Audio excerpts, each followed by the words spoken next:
Thanks for joining us again on Call Digest. It's transition day for EKITI and the new phase of EKITI state. The man answers Ayo Fayose, exciting history that he has. First EKITI man to become governor twice, first Nigerian politician to defeat two incumbent governors in all the 16 local government areas. Forcefully removed October 16, 2006 and now returns today, October 16, 2014. I could recall that I read one of his interviews way before this election, and Fayose said categorically that he was coming back. He actually said God told him that he was coming back on October 16, 2014. I still have in the studio with me Fred Zeako, a legal practitioner and an economist. Thank you for staying the course of the show today. Thank you. All right, we have a report from EKITI. Rashid is will bringing us into intimate us with the mood, and as preparations are underway, we understand that in any moment from now the inauguration will kick start. Let's take this report and have about it.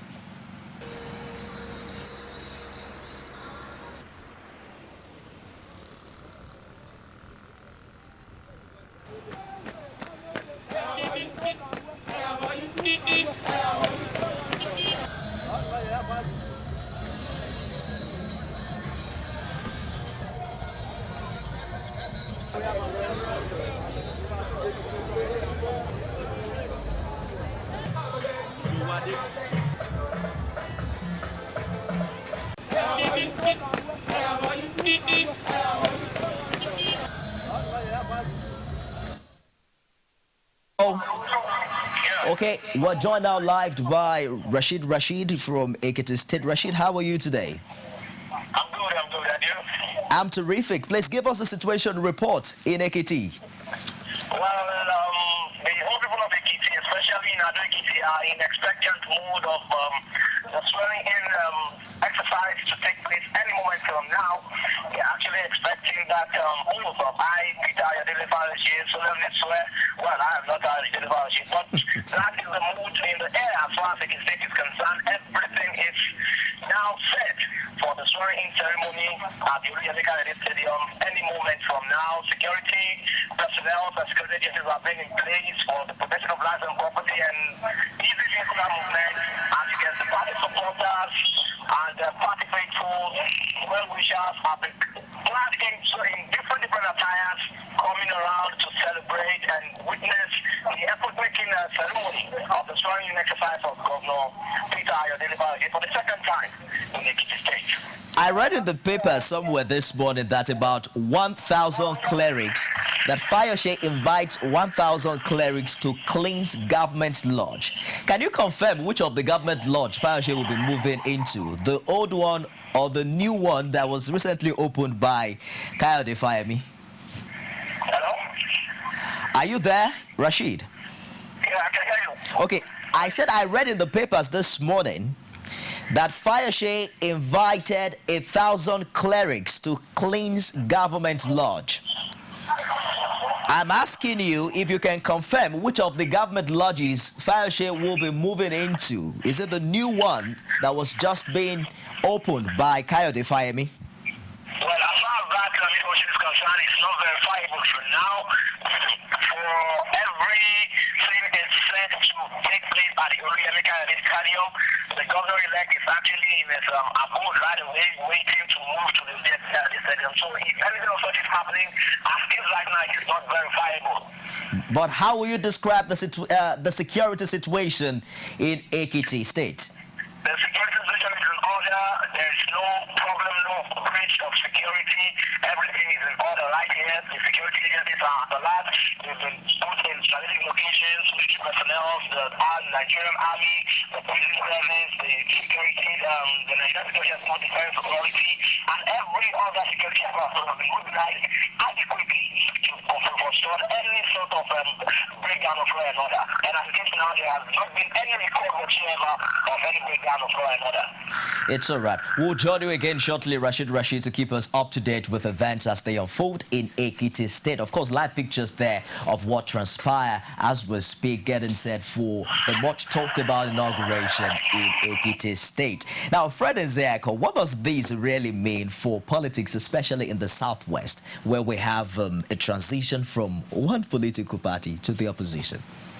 Let us not generalize the Southwest. Okay. Let us first start with EKITI. EKITI, by those who know, means the people of EKITI. Interestingly, EKITI is the only state in Nigeria where virtually every local government or every town in that state bears the name EKITI as part of its full name. Ado EKITI, Ekole EKITI, Imosi EKITI, Oye EKITI. Oye EKITI, whatever.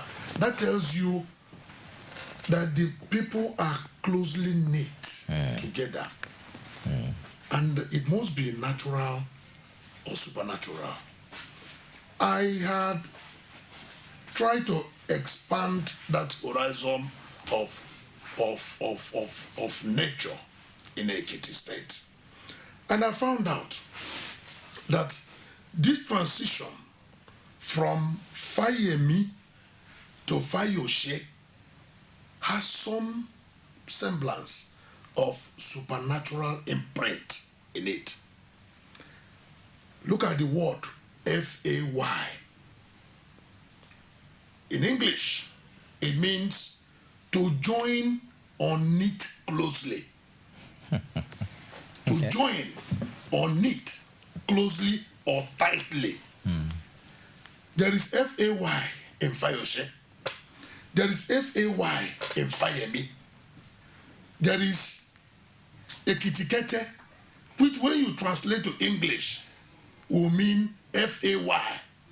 So it is a whole lot. You're turning it's a psychological and spiritual on me this morning. Philosophical transition. Okay. A whole lot. And I want to believe that it is as a result of such supernatural imprint. The hand of God is on the EKITI people. They will have a smooth transition. But unfortunately, I'm coming. And I want to believe that is why it became like a whirlwind, a kind of magic that Fayose won this election. And that is why people like us and other women Nigerians will not want the mandate of EKITI people to be toyed with. And that is why I want to believe that come next 4 years, EKITI people will blossom. It's all right. God willing, we all hope for that. But Yes. you talked about Faye and Yes. jointly knitted together. Yes. Unfortunately, we didn't experience much of that towards the... It began well, actually, Yes. after the declaration of the result, where the incumbent governor congratulated and even called for a transition committee. Excellent. But as of yesterday, I spoke with the former Attorney General and the Commissioner for Justice, who also happens to be a member of the PDP transition team, who said that not much has been done as regards both committees meeting together and funds were not released and myriad of excuses and explains here and there. How optimistic are you that all of this will fizzle out soon? Naturally, in matters like this, human beings will always behave like man must always be a man. Human beings must always behave like human beings. You'll recall that for the first time in the history of Nigerian political system, a sitting governor will graciously congratulate a winner who is coming to take his stool. And I want to use this opportunity now to congratulate John Kayode Fayemi, a gentleman to the core and a signature of good politics in Nigeria. While I congratulate Peter Ayodele Fayose for coming in to take over the mantle of leadership of EKITI, a state that he has professed to love so much that has endeared him to the grassroots. And those people have now given him their mandate collectively to lead them. I want to encourage him to lead them aright. There are myriad court cases, Isiako, and thank God that you are a legal practitioner as well. Yes. For over 8 years now, thereabout, Fayose has been in cause with this EFCC case or so. Just recently, we also heard about the E11 case and the tribunal. How do you see all of these fair now that Fayose probably would enjoy the immunity? No, definitely, definitely. It is a failure of the system, judicial system in Nigeria, that a man will stand trial for 7 years and the matter is not discharged. You recall the trial of Mustafa, who stood trial for a case for 13 good years before the matter was dispensed with. And it does not tell good of our system. And if Fayose stood trial for all those years, we never had any report that he ever did not appear in court when he was supposed or expected to be in court. He will not be a judge in his own case. The matter was being tried by judges who obviously should be independent of whatever that goes on in the system and then give judgment. EFCC was a prosecutor and obviously should not be a judge. And if EFCC fails to diligently prosecute, it is not the problem of the accused to fast track the process of prosecution. It's not his problem. Now, if after those years the matter has not been discharged, one, it is a sour taste in the mouth of Nigerians with respect to our judicial system. And tell me, after 2003 and 2007, there was virtually no governor in Nigeria that did not have one axe or the other to grind with EFCC. You recall that Rivadu sometime gave a catalogue of names, 31 in all, that he said should not be walking freely in the streets. Out of the 31, none has had this case diligently prosecuted. Is either the failure is with EFCC, or with the failure is with the court system, or with the judicial system, or a combination of all these failures. So it really is not the problem of the accused. His own is appear in court and defend himself. And you cannot kill a man without hearing from him.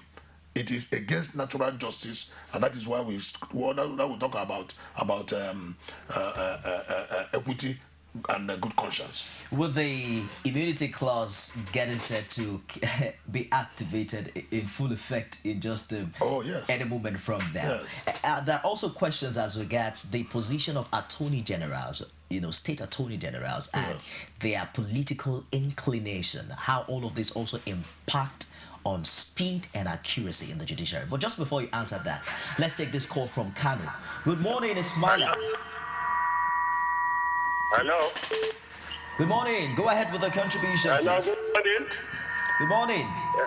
I'm calling from Kanu. My name is Ismaila. Go ahead with the contribution. I'd like to contribute to about Nigerian problem. My big brother, Mr. Frank, our politics in Nigeria, we have two things. You see, General Buhari is a different man, he's a good man, and he's not corrupt. I know Buhari is not somebody, he's not a politician that will give you money to come and vote for whatever. All over the world. He's a simple man, honest man. But we Nigeria, we like honest people. We don't want people to share our money. And number two, Mr. Frank, one simple question, please. If you put your children at secondary school or primary school for 6 years, they cannot even read ABCD to Z. What will you do? The school to another school or what? So PDP are killing Nigeria, suffering. Buhari is an experienced man. He's not a corrupt politician, and he doesn't lie. Whatever he's saying from the heart. It's all right, Ismaila. I believe you made your point there. The way you are representing the former, God will judge, because God, you are just like you are representing God. It's all right. Hello, sir. Are you with me? Yes, we are. Mr. Frank, so when you are representing the masses, God will always judge any lawyer. So you must judge with yourself, and you must say the truth. Nigeria, our leaders are corrupt. 80% are corrupt. People are dying, no food, no everything. Just one party. When there is change in Nigeria, honestly, 1 year, 2 years, Nigeria will work. I believe. It's all right, Ismaila. Thank you very much for your contribution. I believe that he is contributing to our our second discussion, actually, earlier today. But let's quickly dwell on this issue before we move to the other, the political inclination of attorney generals and how it impacts on the speed and accuracy of judgments in our courts in Nigeria. There has been this clamor by some people in some quarters that the office of attorney general should be separated from that of the Minister for Justice. such that Attorney General will be strictly professional office. Okay. Whereas the Minister for Justice will be a political office. In that case, one can rise through the ranks in the justice system to become Attorney General, whereas the Minister or the Commissioner for Justice will be appointed. But there is a major in our current system, in our constitution. Let me just hold it for a moment while we take this call. Good morning, James. Hello, good morning. Welcome on Call Digest. Please go ahead with the contribution. I want to ask the lawyer in the studio, is there anything the and the lawyers they have anything in common? Because in the front of the police, judge was beating, and what we are doing in EKITI today, I'm from EKITI. I'm not from any police, but I vote for Dr. Kawadi judges in EKITI. Dr. Kawadi has done very well in EKITI, in infrastructures, in empowering the youth, in moving the state forward. They have done very well. But prosperity will judge us. I don't know what they use, to bring Fayemi back, to bring Fayose back after he was impeached from the state, from the government house, and different allegations against him. I'm a lawyer to ask anybody has criminal case, can they go in the state? Thank you. God bless God TV. God bless Nigeria. Thank you, James, for your contribution. We can't confirm yet if Fayose has any criminal history, or because I'm not sure he's been convicted yet. For it is important that we make. You see, sometimes it is important that we explain certain things so that our people don't get misled either by their own understanding or misunderstanding of issues. A man who is standing trial is considered innocent until he is proven guilty. And how do you prove him guilty? He has to go through the process of trial, and he will fail in convincing the court of his innocence. Then the court will now remove that shirt of innocence that he was wearing and wear on him the cloak of guilt. That is when the person is sentenced and begins to serve the sentence in one way or the other. If you sit down in your house, not even having adequate information in your hands, and you begin, based on your own opinion or idiosyncrasy or your leaning, political leaning, religious leaning, or ethnic leaning, and you begin to condemn a man who has not gone through trial and been found guilty, and you sit down in your house and find him guilty, then you are the one that is getting it wrong. It's all right. There's no criminal matter standing before Fayose. There is no issue that has made him a criminal. He was only standing trial, and that trial lasted for 7 years, and it was not discharged. Ordinarily, somebody will even say that there was no evidence to pin him down to a particular crime, and they were just trying to embarrass him, put him on trial, and begin to fish around for evidence to nail him down, and that was why it lasted. And that was why it lasted for 7 years without conviction, without conclusion. Given the precedence of judiciary in Nigeria, we might not absolutely exonerate. We were towing a line of trying to explain the problem between Attorney General and Minister for Justice. Because we had a case of an ex-governor in Nigeria who was convicted in the Nigerian court, but then moved outside of the country, and then he is still presently in prison. Who was set free? Who was actually set free? Set free by the court. Yes. But let's round up this way. What's the way forward for EKITI people in this regard? EKITI people look, I eternally believe in the sanctity of the voters' mandate. I don't joke with it. I fought for it in 1993 under Moshood Abiola, and up to tomorrow, I cry that Abiola was not given that mandate to lead Nigeria. As long as the people have spoken, let their voice be heard. Let's just take this final call from Abeokuta. Badebo, good morning. Good morning. Please go ahead with the contribution briefly. I'm calling from Adokuta. It's good to be saying in this very night. I think that is the only thing that can make us move forward. Because most of these people that have traveled from this Nigeria to the Western world, they have seen all sorts of things that those people were there. I don't know why our leaders or our people here relying for us and just because of what are they going to get from those people. They are just confusing people. Buhari, he has done it before. Everybody knows the issue of this very man. And everybody knows that he can do well. But CBO is a PDP cover government that they are doing. If anybody corrupt, I'm still wondering how our president will come out and say stealing is not corruption. All those things must give us a brain to know what we are going to do and what we are going. I think we should think well before we do anything. And thank you very much, even if they give you money, come to the here to come and say anything, not to think that people will be watching you around. Thank you very much. That is all what I can say. Thank you, Badibo, for your contribution. Fred Ziako, thank you very much for joining us today. Thank you. Call Digest. We hope that you joined us subsequently. Thank you very much. We'll take a break now. If you watched the match yesterday, Nigeria versus Sudan, it raised hopes for Nigeria. But just earlier this morning, the news broke that the big boss, Keshi, has been sacked by the NFF. I'll be joined by our sports correspondent in a moment to discuss that. So keep your phones on. We'd love to hear from you. Stick around, don't go away.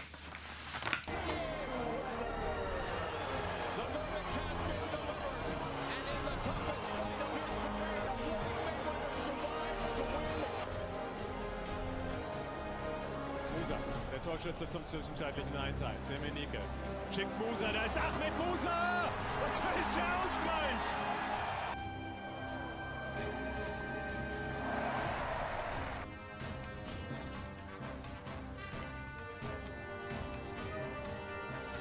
It's a beautiful Saturday evening in the city of Lagos. Off the turn, Phelps had it, but then Matsui kept going. Finals. 5 to shoot. Leonard does.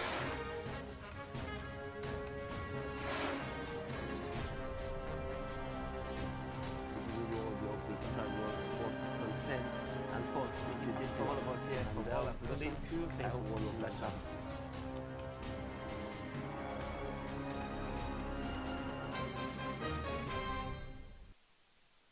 You can now watch Core TV News live from anywhere in the world on our website www.coretvnews.com. Click on Live TV on our website and watch us live. And welcome to Core TV Primetime Days. To follow us on Twitter, click on Twitter icon on our website.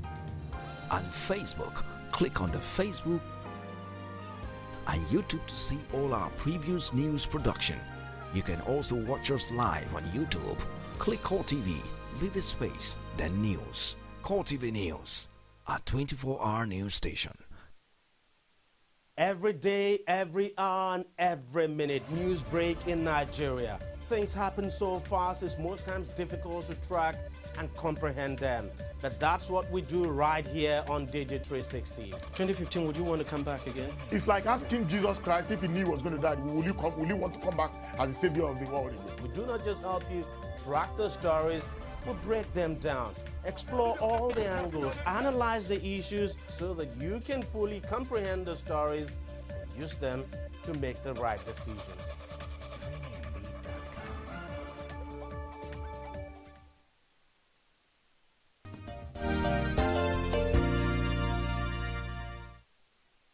Super Eagles of Nigeria brought back the hope alive to make it to the Morocco AFCON 2015. But not much hope for the big boss. Now, if you saw the match yesterday, every of the goal scorer jubilated and went to hug the big boss in solidarity. But just early this morning, news reaching us says Stephen Keshi has been sacked as Nigerian coach, and he'll be replaced by the country's former coach, Shuaibu Amadu, according to an official statement by the NFF. And of course, this followed an emergency meeting of the NFF on Thursday morning. Let me quickly bring it up to date in case you've forgotten who Shuaibu is.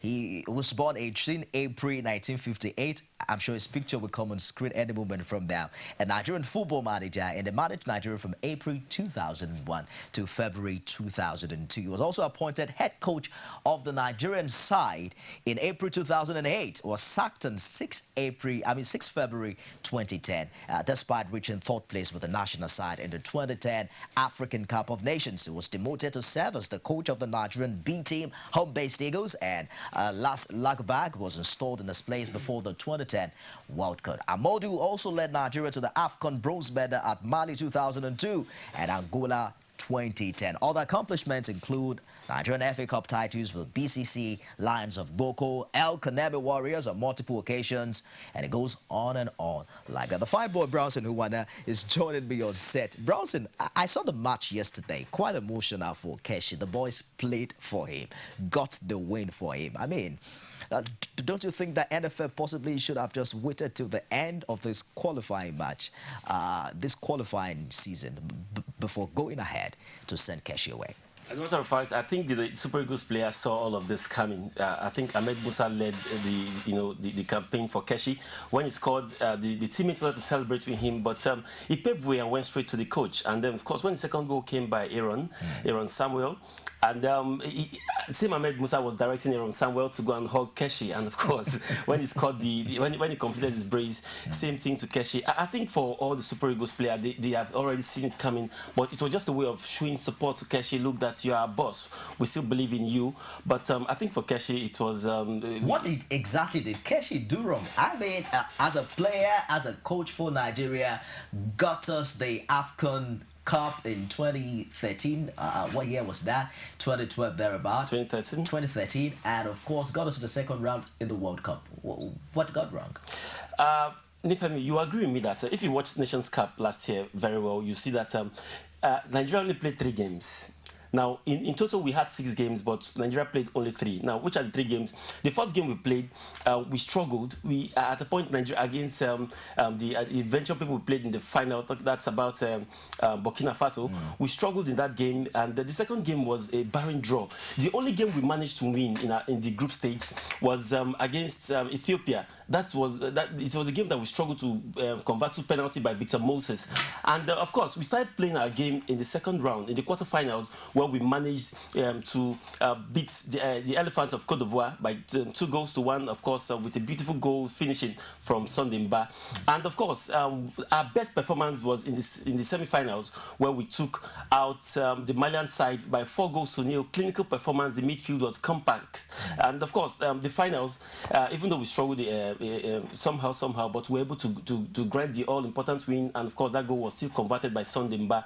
And after the Nations Cup, lots of people have complained that Keshi somehow started having problems with the players. And don't forget, this is the same problem that sent Samson Siasia packing from the office. Now, why did they sack Siasia? Siasia was sacked after they went for a Nations Cup qualifying game, where the players complained that instead of that Super Eagles is big enough to charter flights from the point of destination to their final point, but they were instead, Nigeria as a national team were doing transit, where teams like Enyimba will go for CAF Confederation Cup, they'll go through chartered flights. The likes of Vincent Eyama, Mikel Obi, Osaze Odewegi, and some other big players complained that it is not right, that it's stressful for them. What did Keshi do? What did Siasia do? He started having problems with this guy. He dropped some of those guys. At the end of the day, we didn't qualify to the Nations Cup 2012. Now, when it got to Keshi's time, lots of things started happening. I think he started having problem with Mba's contract. He wanted Mba to sign to a particular club, and Mba said no, that he cannot stay in Nigerian Premier League, that he needs to move on. And Keshi was already running some things.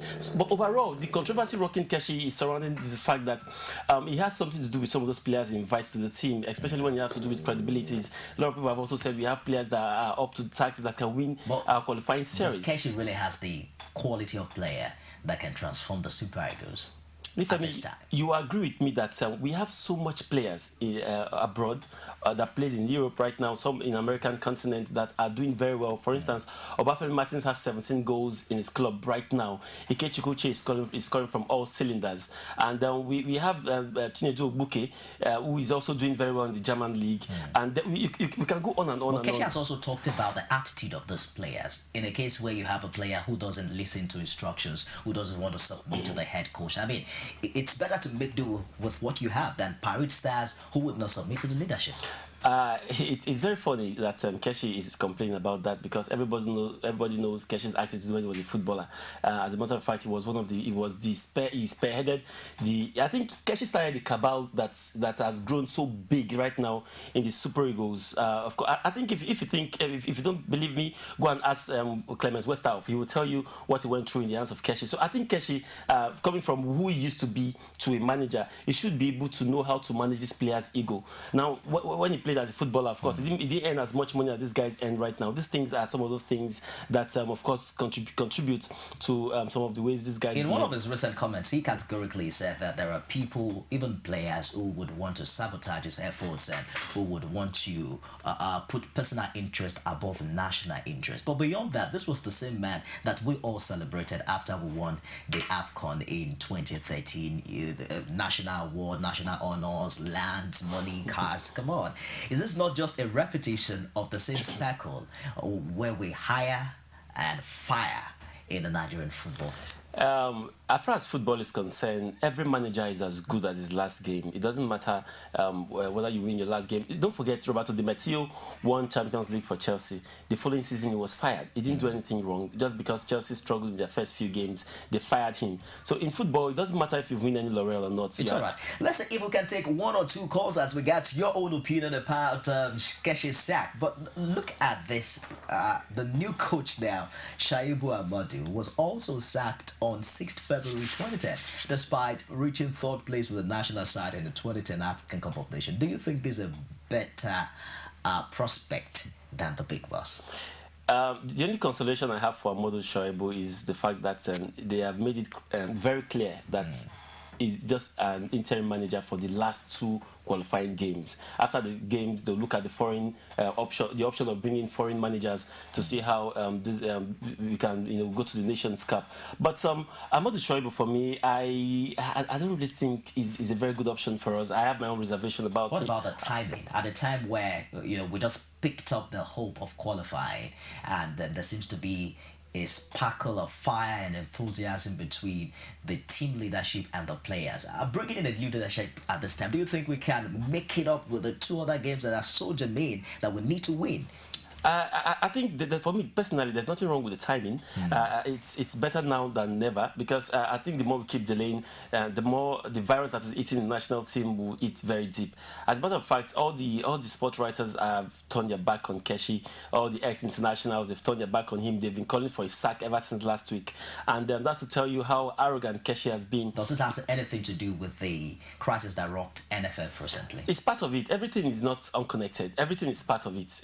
The crisis, and of course Keshi's part to play in all of that, has contributed to all of that. But looking at the current the people that will be in charge, I think Amadou Shoaibu, not a very good choice for me. But since it's just the last 2 games, I think he wants to bring his A game. And at this point, all the players they're starting on a fresh slate, because Amadou doesn't have anybody's interest right now. Let's take this call from Abuja. Okay. Good morning, Dada. Dada, right? Hello, are you there? Hello, good morning. Morning, please go ahead with the contribution briefly. I want to ask the sports president. I want to ask the sportsman in the studio, Branson. What I want to ask you is that Fayemi, and is it the ego that the coach to the players, or for him to deliver one result? Not him having fight with Obafemi Martins, having fight with social players, transfer, not transfer. What we want from our coach, as a national coach, as a Nigeria, in all our grudges, in all our fights, football band us together. Despite the religions, the insurgency, the fight, the Nigerian group, all the fight all over the world. Football bands the country's citizens together. If he's having God, when he was a player, he has problem with Westerhoff, he has problem with other coach. He led protest then. We know he's a citizen, but now he's a coach. As a manager, you drop all those ego and play with these boys. They are coming up. You, as a father, you don't beat and chase your son, your daughter away. You bring him with other hands and pamper them so I will have results. The result Nigeria wants. Thank you. God bless. Thank you, Dada, for your contribution. Beyond ego, beyond tossing for power, how hopeful are you, Brownson, that Nigeria will qualify for the Morocco 2015 AFCON? I think the only way we can qualify right now it's seeing how we can finish as the best third place team, because yesterday's game between South Africa and Congo ended goalless. That means the both sides share the spoils for 1 point. South Africa, they are now on 8 points, and our closest rivals are on 7 points. We are just on 4 points. Now, with the way the team is going, there's no guarantee that we can win our last 2 games, but our next game is going to be a home game with South Africa, and if we can win that game and of course win our last game, and just hope that what's it called again, do us favor, so that Sudan do us favor by either playing a draw with any of these teams. So even if we win the remaining matches, we're still going to be expectant that the other games also have to go on our own favor. But if we draw or lose any match, we're totally out, right? Yeah, totally out. There's no two ways about it. Brazil, thank you for joining us today. I personally will miss Keshi because I love his attitude, his fizzy, the way he chews gum. Does he have a fizzy? And his character on the field of play. But he also said earlier that it's a do-or-die affair, that he already has a call from South Africa and other countries. So, Big Boss, we wish you all the best. He also made mention earlier that this is the first time, if the NFF sacks him, this will be the first time he will be sacked as a coach. So Nigeria will be making history. That's if history. he got sacked. I think Keshi has already made history for himself. We'd love to hear from you. Our social media platform is coming up on the screen right now on Facebook. It's facebook.com/CoreTV News. And you can also reach us through our Twitter and at CoreTV News NG. Get to watch this edition of Core Digest on YouTube. It's trendy on youtube.com/CoreTV leave a space and news. A repeat of this program will be coming up later tonight at 12 midnight. I'm Fayemi Ogunto. We'll bring you more on Friday and Saturday. Brasowena definitely will be back. Stick around and go away. Nigerians continue to travel the city of Lagos went and dark as all Be the first to know from the north, south, east, west and around Africa. We break the news. One Nigeria. Now you can catch all the actions live as the news breaks. We are Core TV News. Welcome to Core TV. A 24-hour news station.